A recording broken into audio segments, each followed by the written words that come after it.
Bonjour les Casimiriens. Salut! Alors, bienvenue à tous sur notre chaîne Les Casimir en vadrouille. Et aujourd'hui, nous allons aborder un sujet qui est pas très sympathique, mais bon, voilà, il faut en parler parce que ça peut arriver à tout le monde. On va vous parler de des sécurités que nous avons mis dans notre camping-car. Alors, ça peut être des sécurités pour éviter le cambriolage, mais aussi des sécurités pour notre propre vie à nous. Alors, je vous laisse regarder la vidéo. C'est Thierry qui a fait, donc soyez indulgents. Ah ouais, hein, je suis pas bon acteur moi, vous savez. Hein. Pour la sécurité de la soute, on a fait poser un verrou. Alors ça c'est super bien, parce que c'est vrai que vous avez deux condamnations ici, mais bon... Un pied de biche et hop. Un pied de biche et puis ça y est, ça saute. On a fait installer cela, vous le poussez là, vous cliquez dessus, et puis c'est fermé. C'est plus, vous voyez, même si... Voilà, ça tape dessus. Hein. À la porte, on a fait installer un autre système. Bon, on peut très bien mettre celui-ci, il n'y a pas de souci. L'avantage de celui-ci, c'est que vous avez une barre que vous pouvez mettre dans cette position-là pour vous aider à monter, si vous avez des soucis pour monter. Et quand vous voulez condamner, vous faites comme cela, vous fermez là, et là, c'est difficile à ouvrir. Voilà, ça condamne la porte. Nous avons aussi opté pour un bloc-roue.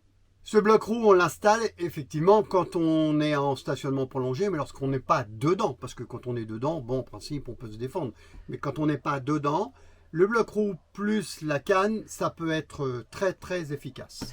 Alors là, c'est pareil, hein, on met une canne au volant, vous allez voir, ça c'est super efficace. Hein. Quand ils voient ça en général, ça les ralentit un petit peu. Donc il est pris sous la pédale. Alors à savoir que sous la pédale, j'ai un triangle qui est fermée, donc je la passe dedans. Autrement, il suffirait de la glisser tout simplement. Hein, voilà. Et à l'intérieur du volant. Et voilà. Et là, bah, tranquille. Donc là, c'est pareil. Hein, alors, vous voyez, j'ai installé un anneau sur le châssis. Pourquoi? Bah, parce que si vous n'avez pas d'anneau, quand vous tournez votre siège, voilà. Alors que là, il est pris sur le châssis avec un boulon. Hein, il y a tout simplement. Normalement, tous les sièges en sont équipés. Et là, c'est donc pareil dans la poignée de la porte, forcément. Et ensuite, je l'ai coupé aussi courte, comme ça, s'il se passe quoi que ce soit, j'ai juste à faire ça. Et ensuite, comme cela. Et là, on peut pas l'ouvrir. Hein. Alors, ce que je vous conseille, c'est de la faire le plus court possible, de façon à ce que s'il se passe quoi que ce soit, vous avez juste ça à faire. Et voilà. Pour ceux qui ont des intégraux comme nous, il y a l'histoire de la sangle qui est très bien sur le siège. Ceux qui ont des profilés, vous avez donc deux portes, une de chaque côté. Il existe des cannes qui sont vendues extensibles que l'on met d'un côté et de l'autre. On peut aussi mettre une sangle à cliquer tout simplement qui rattache les deux portes ensemble. Et là, de l'extérieur, on ne peut pas ouvrir. Alors tu dis à cliquer, mais peut-être vaut mieux une sangle comme toi tu as montré pour Voilà, la porte parce sangle, que ça voilà, se défait beaucoup plus facilement. Oui, tout simplement une sangle comme moi j'ai bien indiqué là. Pour tout ce qui est ouverture, porte, fenêtre, etc., lanterneau, on a mis des petites alarmes, vous allez voir, qui sont alors, très peu chères, mais relativement efficaces. Hein. D'accord? Alors voilà, la fenêtre ouverte. Vous voyez, si on ouvre, voilà, il se passe ça. Donc ça fait énormément de bruit. Voilà. Et là, je peux vous dire que si vous dormez, ça vous réveille tout de suite. Alors vous avez la possibilité, vous l'éteignez, et là après, voilà, et là ça fait plus de bruit. Donc vous allez voir, c'est ce qu'on a trouvé très bien par rapport au prix. Et qualité-prix d'ailleurs, hein, voilà. Et ça fonctionne comment? Alors ça fonctionne avec des toutes petites piles dedans, hein, forcément. On n'arrive pas à l'ouvrir.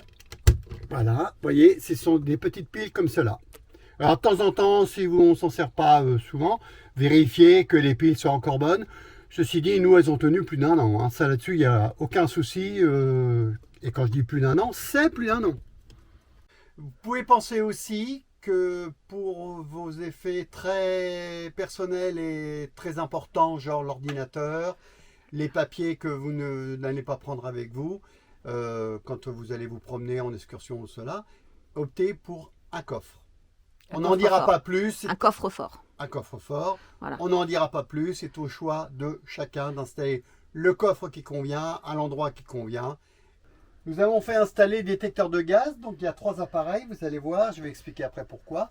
Pour les gaz narcotiques, le CO et le propane. Voilà. Ça donc c'est la centrale qui gère tout. Et ça, c'est parce que vous avez des gaz qui sont plus légers et d'autres qui sont plus lourds que l'air.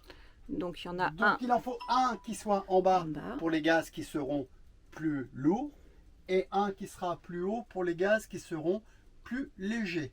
Voilà. Voilà.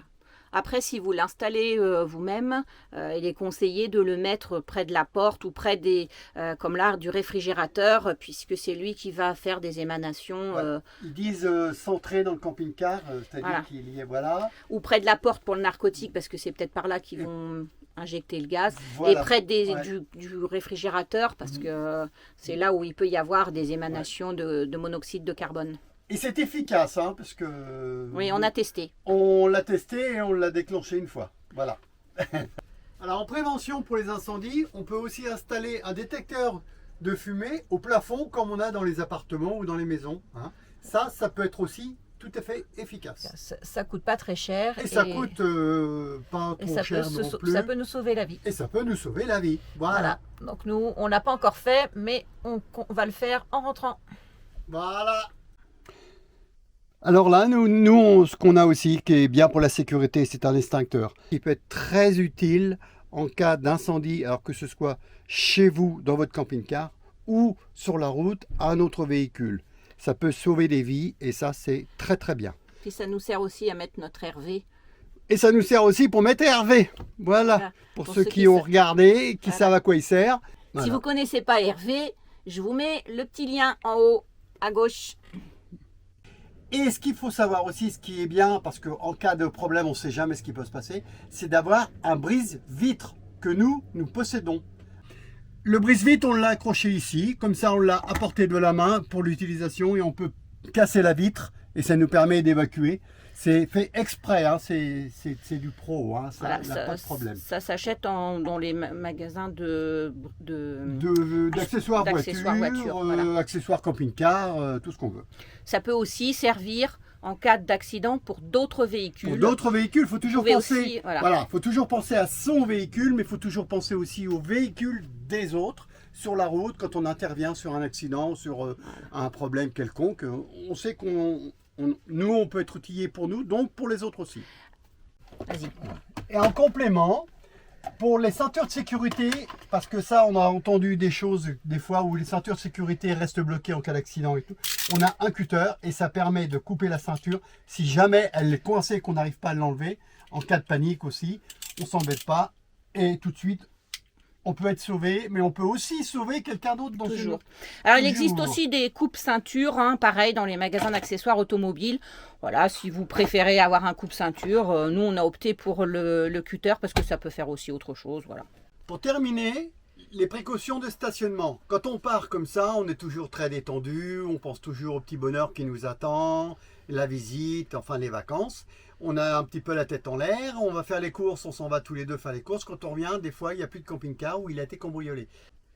Si c'est pour faire les courses, il y en a un qui reste dans le camping-car pendant que l'autre fait les courses. Si c'est pour la visite, forcément, on est sortis tous les deux. Là, on se met dans un endroit qui est à peu près surveillé, où il y a beaucoup de passages de monde, mais surtout pas isoler le camping-car, car là, ça peut être très mauvais pour lui. Voilà, et là, bien y mettre toutes les sécurités. Et puis, souvent, se mettre près d'un endroit, regarder s'il y a des caméras.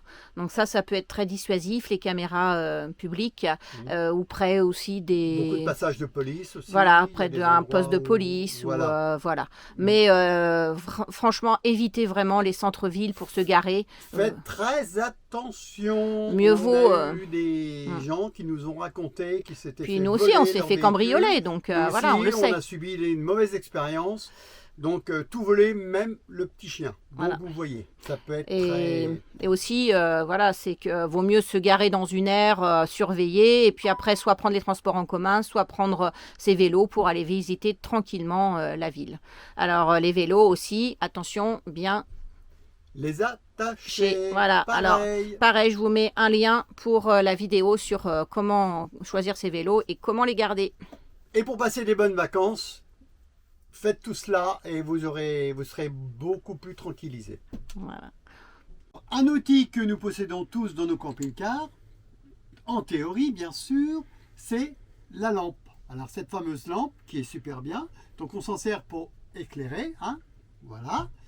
On peut s'en servir aussi en cas d'agression possible ou pas, d'éblouissement, d'éblouir les gens qui sont à distance, censés nous agresser ou voilà. Et en même temps, on peut s'en servir aussi. Bon, naturellement, on mettra toujours la dragonne avant parce que c'est beaucoup plus simple. Et on peut aussi frapper si on fait du corps à corps. Voilà. Alors on peut faire bobo, hein, ça fait quand même relativement mal ça. Hein. Dernière information, n'oubliez pas que dans certains pays, les lacrymogènes sont considérés comme étant des armes, donc répréhensibles. Si cette vidéo vous a plu, n'oubliez pas de cliquer sur un pouce, de cliquer sur la case pour vous abonner et sur la petite cloche pour être averti des diffusions de vidéos postées sur notre chaîne. Bye bye. Bye bye. Au revoir les Casimiriens. Et lui vous dit au revoir aussi. Les Bye copains. bye.